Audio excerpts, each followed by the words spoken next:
Hey y'all, welcome back to our video series. I'm Peyton and I am joined by Corey and Yaila. And in today's video, we are going to talk about how to stop negative thoughts. So if you are someone who can get in those mind spirals where your brain takes off without you, going down a rabbit hole, today we are going to talk about how to stop that. So let's start with you, Yaila.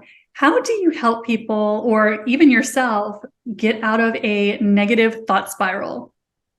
Yes, thank you, Peyton. I'm so glad we're doing this topic because I feel like that mind spiral that you're just describing is real. It's no joke. And so I obviously have my little go-tos, but I was so curious to see what you and Corey had as far as how do you stop your negative thoughts. So my first and foremost go-to is my energy. What I've come to notice and what I try to help my clients and students understand is many times we're having a negative thought or something's coming to the surface. We're feeling doubt, we're feeling worried, something that we're hoping to show up hasn't shown up yet. And then we start to kind of go into this, story, this mind spiral, as Payne greatly called it.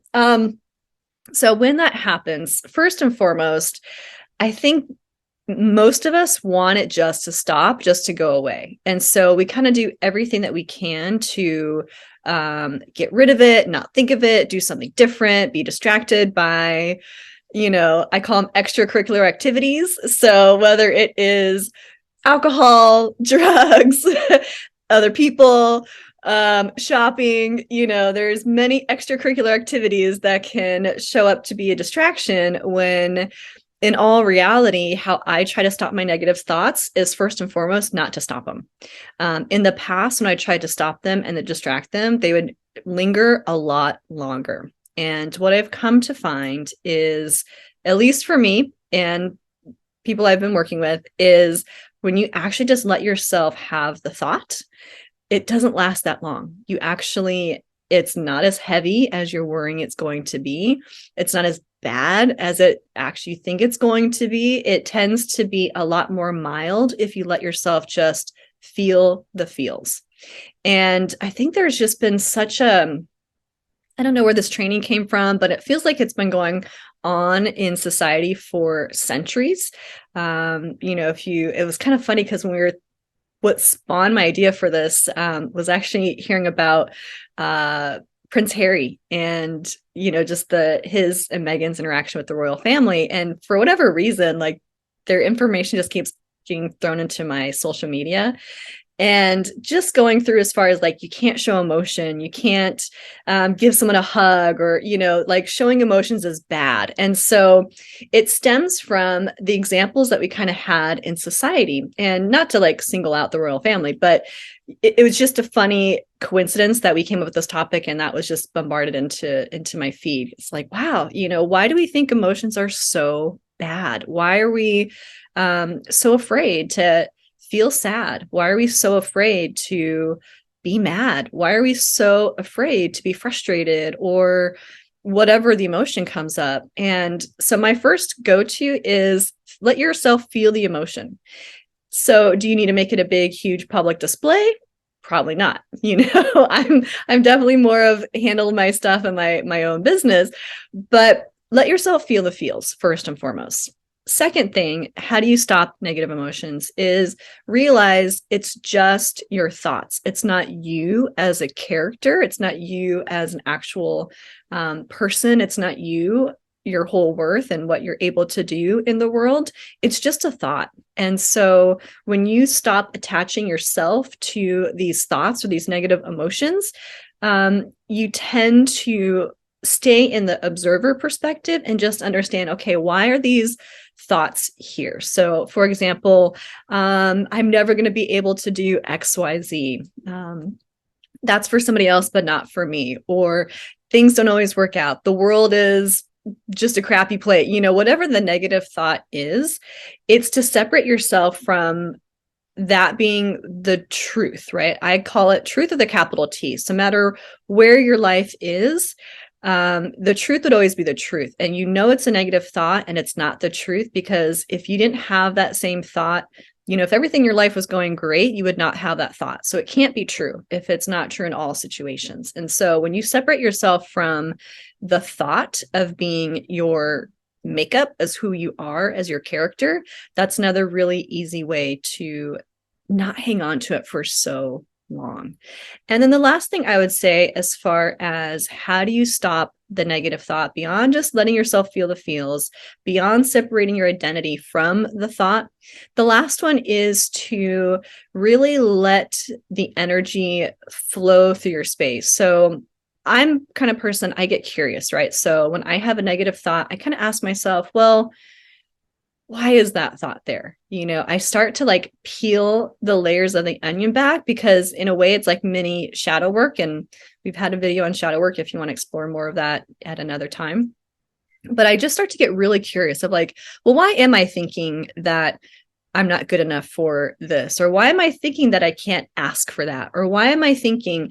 And I start just to get really curious. When I realize it's a thought and I realize it's kind of keeping me stuck, I'm like, well, why is this there? Because there's usually an underlying belief. There's an underlying story that I get to explore. And I just keep asking questions until I feel comfortable and satisfied with what's been showing up. So negative thoughts to me are not actually that bad.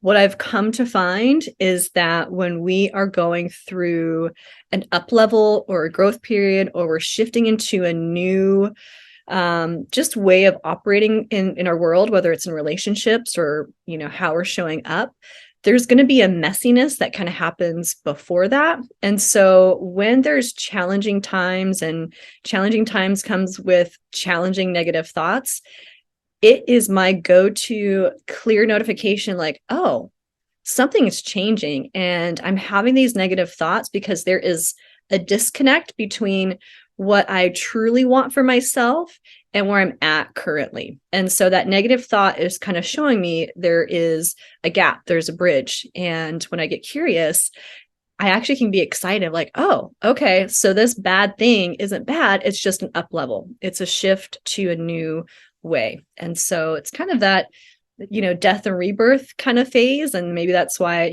shadow work is such a great thing to explore with negative thoughts. But if that's helpful for you, try it out for yourself. But that's what I would start with as far as negative thoughts. How do you stop them? How about you, Corey? That's great, Yaila. So negative thoughts. Well, I actually annoy people with as optimistic as I can get. I'm like annoyingly optimistic. So the negative thoughts don't come that often. However, OMG, the other day I was at a psychic fair, and I was driving home, and all of a sudden all these negative thoughts were coming in, and and I was like, wow, what's this? So first things first for me, and how I work with my clients, is that when those negative thoughts come in, I mean, I heard them, and I like what you said, Yaila, about, what we resist persists, right? So if we resist it, it's just going to get louder and louder. So I was observing my thoughts, and I was like, all right, okay, so is this my energy, my thoughts, or not my energy or my thoughts? And I came to realize that this was not my negative thinking. Yes, the energy was on me. My mind was thinking negatively. But when I traced it back to where I'd just been, there was somebody who was talking to me just before we left. And she, bless her heart, she was just really charged up. But the energy was negative. And so I realized that I had not cleared my space. And so I was like, wow, so I traced it back and realized that it wasn't mine. So what I will do is I will ground it out. I was like, this isn't mine. And then I just ground it. I either give it to my spirit guides or source, creator of all that is, and say, okay, you can just take this away now. Or I will throw it down into Mother Earth and just ground it out. And it's amazing that when I do that, for the most part, it's all gone. However, a few little negative thoughts came up, and I was like, all right, well, let's just keep clearing it. Just kept clearing it, grounding it out until it cleared. So that's one type of negative thinking that occurs with moi. The other one is oftentimes if I have negative thinking, I'm beating myself up, or my students or my clients are beating themselves up.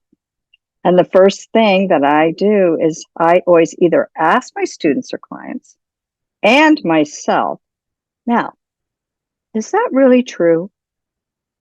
Like I'm like the person, the homeless person. Not that there's anything wrong with homeless people, but you know that you see sometimes the people out on the streets and they're talking to themselves. That's me. Literally, I will say, now, is that true? No, it's not true. Okay, so then what? Where's that coming from? Like, what's the deal? And yes, I will trace it back to where it came from. So instead of saying no, like, nope, can't think that, nope, I ask myself a question, like, is that true? I go, no, it's not true. And then I'll trace it back. And then when I find out where it is from, I will remove the energy from my space. And that has been the best tool I have ever learned. So I don't often have negative thoughts anymore because they know they'll be grounded out.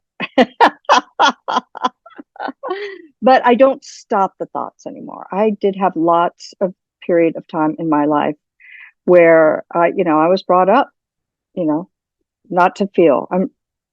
My grandmother was, she had mental illness. And so we weren't allowed to feel, or we weren't allowed to express it if it was large. And then working in the film industry, your opinion, your feelings don't matter. Just work, work, work. And so I was really good at shutting off my emotions, negative thoughts, especially when I was working with somebody and having been very close proximity. I thought, okay, well, you can't afford these negative thoughts. So I would find one redeeming thought, one redeeming quality of that person. And that's what I would focus on. And the negative thoughts would go away. So, but when I found how to do energy work and was able to actually energetically remove that negativity, the negative thoughts out of my space, and teach others now how to do that, it was life-changing for me. So that's what I've got on how do you stop negative thoughts. Peyton. That's so funny what you guys said, because of course I would come in at the other end of the scale. So Corey, I love that you said that you just don't have them all that often, negative thoughts, because my mind is a gremlin. And if left unattended, it will spin out for, I am not kidding y'all, for hours. And I'm very creative and imaginative. So I can come up with any worst case scenario for pretty much any situation. And so dealing with negative thoughts and this negative mind spiral was one of the first struggles that I really had to get a handle on when I started doing my intuitive work. And this is actually the very first thing that my guides ever told me and told my teachers. They're like, she has to get out of the mind. She has to. And this was such a foreign concept to me. I had no idea what they were talking about because, as some of y'all know, I used to be a lawyer for a very long time. And so I lived in the mind. I was trained to be in the mind all the time. The mind ruled my universe. And so to have the guides telling me and teachers telling me, you have to get out of the mind, that was total gibberish to me. I had no idea what that meant, what they were talking about. I thought they were nuts. But what they were talking about was that when we are in the mind, we can't stop the mind from the mind. So using the mind to stop negative thoughts doesn't really work. And so instead, my guides had to teach me another way to do this because, like I said, mine will just spiral indefinitely. And as Yaila was mentioning, we don't want to push them down. We don't want to suppress or distract ourselves. But at the same time, you can't be like me where you would spend a whole day in a negative downward spiral of imagination. So for me, what my guides started teaching me was that we have to get into the heart, because when we move our consciousness into the heart, the mind can't operate there. So moving your consciousness from the brain, where most of us live, where I certainly lived, into the heart will actually stop the negative dialogue. Because again, the brain, the ego mind can't operate in the heart. It's two different operating systems. So this is something that my guides were teaching me from day one, because I was trying to open up to talk to my guides. And what they would tell my teachers is, we're shouting at her all the time, but she can't hear us because her mind is talking over us. So this was like an important thing for me to deal with, was figuring out what to do with these negative thoughts, because my mind, and I've worked with so many other professional clients who have had the same issue.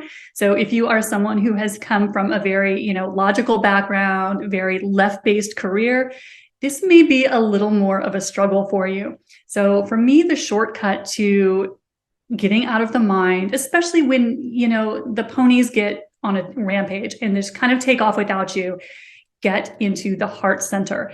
And we have talked in previous videos about how to do that. But what this does is it cuts the circuit. It stops the mental rambling. And so learning how to get in your heart center can get you out of what I call a toxic brain spiral. Now, sometimes our brain is helpful. We are solving problems. But for me, mine tends to be not so helpful. So getting into your heart can be the first step.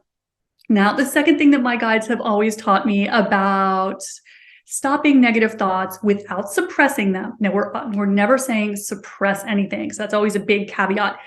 The next thing for me is to figure out what is the theme in this issue, not the story. The story is who said what, who did what to who, all of that. That's the story. So what my guides have taught me is we need to then identify the theme, or we like to say in intuitive work, the energetic charge. And that just means, what is the feeling that is going on in this issue?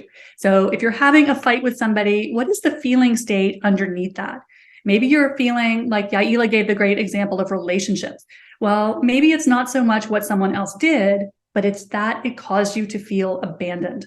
So for me, the guides always steer me to, so that we don't get into that territory of suppressing or denying, they always encourage me, what is the theme? What is the feeling under this situation? And then once we have identified that, and a lot of times the theme is very simple. I tend to notice it's one word, it's unworthiness, or it is, abandonment or isolation. And if you don't know what the theme is, because sometimes the ego mind will hide that from us a little bit, asking your heart to show you what the theme is. You will get usually an indicator, a word, an inspiration as to what is really the issue, the energetic pattern that is causing the negative mind spiral. And again, it's usually very simple. And once you have that, whether it is abandonment or unworthiness, then you can deal with the problem energetically. So what my guides always say is, once you have identified your theme and you're in your heart, you have the tools to do the next step, which is to process that energy. So do your processing around the issue of abandonment. And one way to do that, of course, is what we call integration. And that is a process of bringing that energy into your heart chakra. We tend to always do our work in our heart chakra these days, and process that energy, because what you want to do, the way my guides lay it out, is you want to remove the negative programming, whether that is negative beliefs, negative thoughts, the negative filter that is laying over that energy. And as you integrate that energy in your heart chakra, you dissolve the negative belief, which is causing the whole mind spiral. And you do it without denying it or suppressing it, or, as Yaila pointed out, distracting yourself from it. So those are kind of the 3 steps that I always go through to make sure that I am, first of all, stopping the mind spiral quickly. I'm not one of those lucky people like you two ladies who pass through a negative spiral in a couple minutes. I will live there if given the chance. So getting out of it, getting into your heart, and then doing the energetic processing of it. What caused that? Because if you don't deal with it, that energy remains active in you and will rear its ugly head on another day when you are not paying attention. So we always want to deal with whatever the underlying energetic pattern is. And we like to use the fancy word, the frequency harmonic. You want to identify that, process that, and then redirect the energy. So this is something I had to work on a lot. I was not naturally good at it. This was a real problem for me when I started out. So I can sympathize if you are someone who struggles with getting in negative spirals with your thoughts. So for me, those 3 steps can be super helpful, and they will make sure that you're not just distracting from it, suppressing it, all those things that we always want to be very cautious of when we're doing our energy work, because we never want to be sticking our head in the sand. We want to identify the energy and move it out of our energy field. So those are the 3 steps that my guides have given me. What else comes up from you guys on negative thoughts? Peyton, you crack me up. I wish I moved through negative thoughts in minutes. No, I'm kind of like you. I've battled depression actually runs in my dad's side of the family, and I've kind of had my own stints of it, and where I was down for months at a time. I wish it was hours. I wish it was minutes. But some other things that come to mind when you're attaching the negative thoughts, and I kind of touched on it before, but it really is, your identity is not your thoughts. Your identity is not what you believe is only showing up in your current reality. And so when we stop making that like the ultimate truth. I loved how you said, Peyton, go back into your heart center, identify what's the emotion, what's the theme? Because when I was in those dark, heavy places, all of my thoughts were about, this is me, this is my story, this is where I'm stuck, there's no hope, basically.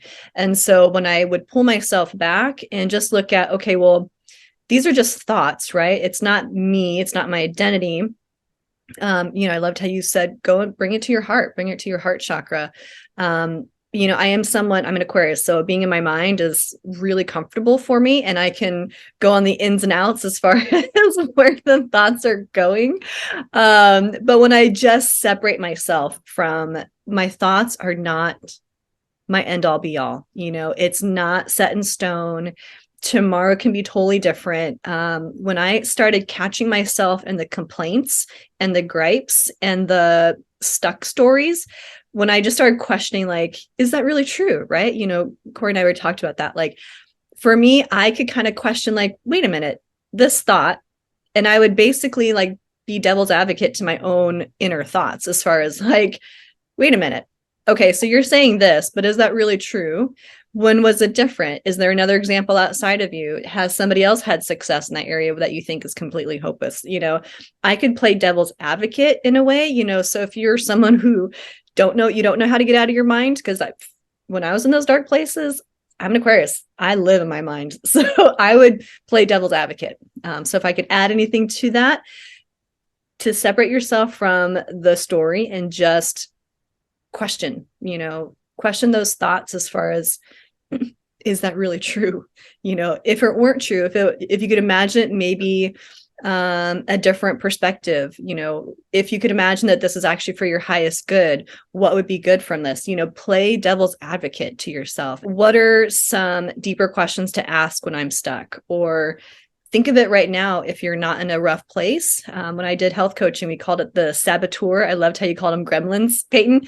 We called it the saboteur, and we would actually name the little saboteur personality that would show up with the gripes, the complaints, the negative thoughts. And I'm like, oh, that's just, whatever my gremlin's name was or saboteur's name was. That's just so-and-so. And I wouldn't identify it as my truth. So that's something I would add. Yeah, I think that sometimes it can be helpful, just like you said, to be an observer of it.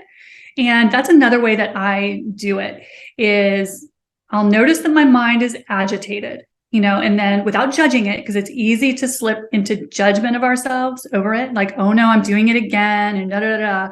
But instead, if I just put myself in the observer mode, like I'm watching my brain, it gives you a little bit of distance. And all of a sudden, you're not so identified with the thoughts and you can be a little more impartial. And so I find that, if I'm like, okay, the brain is a little amped up right now, like a kid with too much sugar, let's just watch it, and see, where this show is going. And so as I do that, then I can get into what you're talking about. Yeah, I agree, that questioning mode, because then you start to see that the mind isn't making a whole lot of sense. And so that's when it's easier to see through, the lies of the mind, because the ego, our mind is not a bad guy, but it likes to stay in the known zone. It doesn't like us getting into this energy stuff, getting into the heart, because it loses its job. So the ego kind of freaks out a little bit, but if we can observe it, then we can kind of see through some of its tricks. So I find that standing back and kind of just trying to observe it as if it's somebody else's mind can be helpful. So I love that point, Yaila. And I loved how you talked about, bringing it to your heart. And, I'd forgotten all about that. I was like, oh my gosh, I remember that now. And I remember the whole process of coming, Peyton, from your head to your heart. And I'd forgotten all about that because, we've all, grown so much. But listen, I've had plenty of parties in my own head. I can run amok in there. I can put some housing in there and build a whole little town, where I'm just like, blah, blah, blah, blah. But I have had a lot of practice. I have had a lot of years of practice of not beating myself up. And so oftentimes somebody will hear me go, really, Corey? Really? Like, what are you talking about? Oh, sorry, I'm just talking to myself a little bit. It's like, really, Corey? Really? Like, you're going to go there? Really? It's that devil's advocate. And I loved how asking yourself questions. Curiosity is our superpower. And, the years that I did spend in my head, I grew up with it. My mom was actually pretty critical, very judgmental. So, that's what I knew.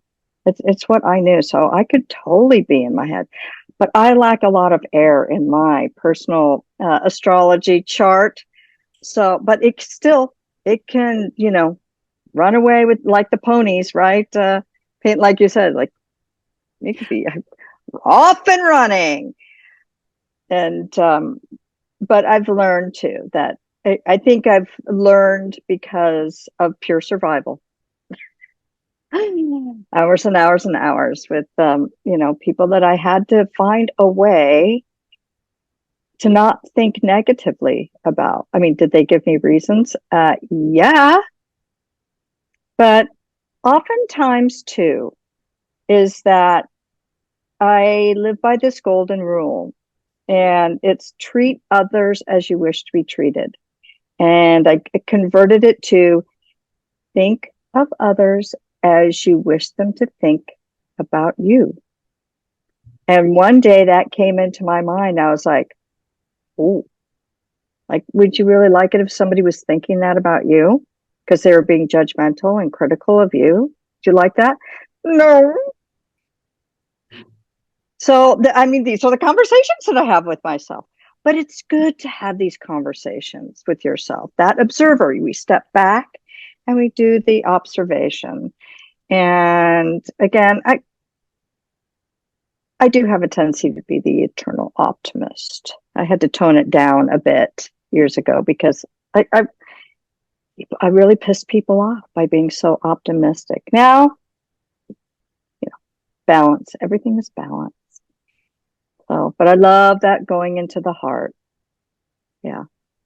The feeling, okay, here's the feeling. Okay, here's the head. And then feeling into it, going, okay, why do I feel this way? That's making my head chatter. And that took me a long time to do. It really did. Feelings. I thought feelings were going to kill me. I didn't want to feel. Now, you get a lot of practice, and that's the thing. We're always learning.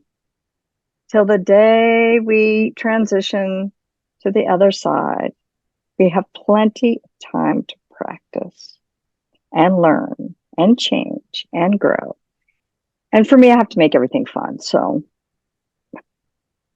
that always helps. Yeah, I love that. Yeah, for me, getting into the heart has been the only technique I have ever come across that can really stop any sort of mind spiral, no matter how bad it is, how long I let it go.